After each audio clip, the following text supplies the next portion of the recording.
I've been on a journey. And I've also done something that I don't normally, and that's to complete multiple endings of one game, in one go. I don't come back maybe months later to try something else. I literally did them all in sequence. But I'll get onto that in a bit. First of all, my history with this franchise of sorts.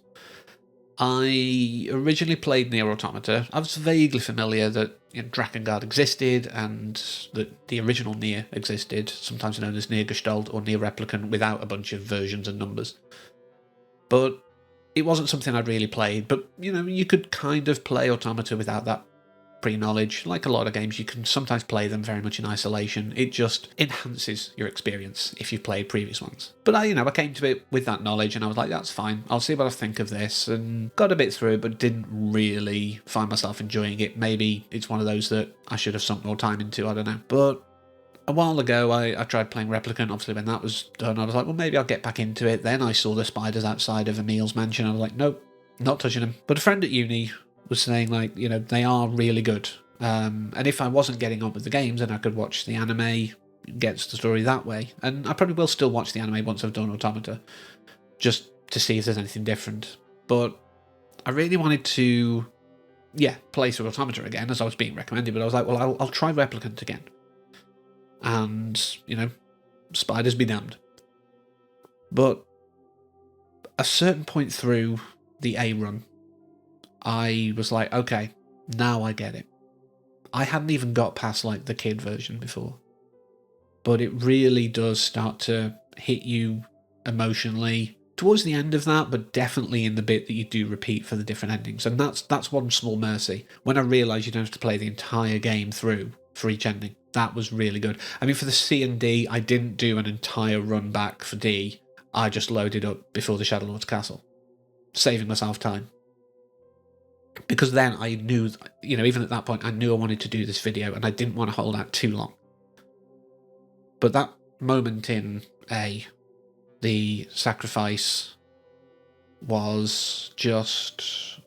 that was the bit that said I need to talk about this. Because, I mean, just look at that. That is a weird skull face. The body's really bony. Thankfully, for most of the time, we can just see it all covered up in these robes. But it's a very horrific looking creature. And I gelled with it. I felt for it.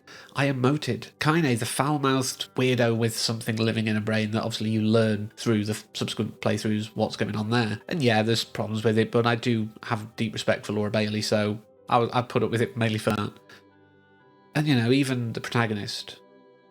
There's elements of these characters that are weird or abrasive or just don't or shouldn't work. But I could look past it. I could go through and enjoy my time with them and feel for them. Their highs, their lows, everything. And it was such an emotional journey. But then on the subsequent playthroughs, like Route B onwards, where you can understand the shades. There's a Mitchell and Webb thing where it's like, a We the Baddies. And it's something that's been often used, about the British in history. But here, that idea felt so true to my experience. The first run through, I mean, towards the end, you're getting the hints. And, when you get the Project Gestalt documents, it starts to really be laid out. But up to that point, you think you're the hero. You're getting rid of the shades. You're saving people. You're helping people. And if you're doing all the side quests, you're doing all these things, these little extra missions. But you're not really the hero. You're killing twisted remnants of humanity. And from that moment on, I was kind of like, I kind of want to level up and get stronger, but I also don't. I don't want to fight these things because that's being the future, effectively. Good entertainment resonates with you. It hits you in certain ways. It plays with your expectations. It makes you look at yourself. And, even hitting one of those things is good. But this hit all of them. It really made me question who I am. It made me question, why was I doing all of this? It made me feel things for what I was told were my antagonists and were things that were harmful to people, or not people, as the case may be. The only downside, I think, with this game is, and it's not the fact that it took so long to get to it, The big downside for me is I've said on a few videos that I've come in with expectations, and that's generally coloured my end experience. If something has been sold to me as the amazing thing, you know, and it's the best thing ever, everyone's raving about it, I'm probably going to be disappointed. Conversely, if I'm going in thinking, oh, this is going to be absolutely awful, I get a lot more enjoyment out of it. Everyone was saying that the endings build on each other, which they do, I'm not taking that away, but ending E is like such a big thing, it all comes together, blah, blah, blah. What I got, whilst I appreciate that, and yes, it was a beautiful bookend, and the message of it, you know, that even if the world's kind of a bit flawed, the people you share it with are worth fighting for, that's beautiful. I will not take that away. But what I was pitched was some life-changing, massive experience, and I got a bit of fighting and exposition and a weird, like, crossover-y element almost with Automata's visual style.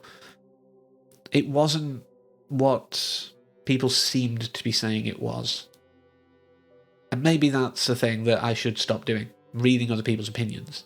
But it was more, I came across that information when I was looking, do I have to complete all the endings? And people were saying, yes, for complete understanding, do all of the endings.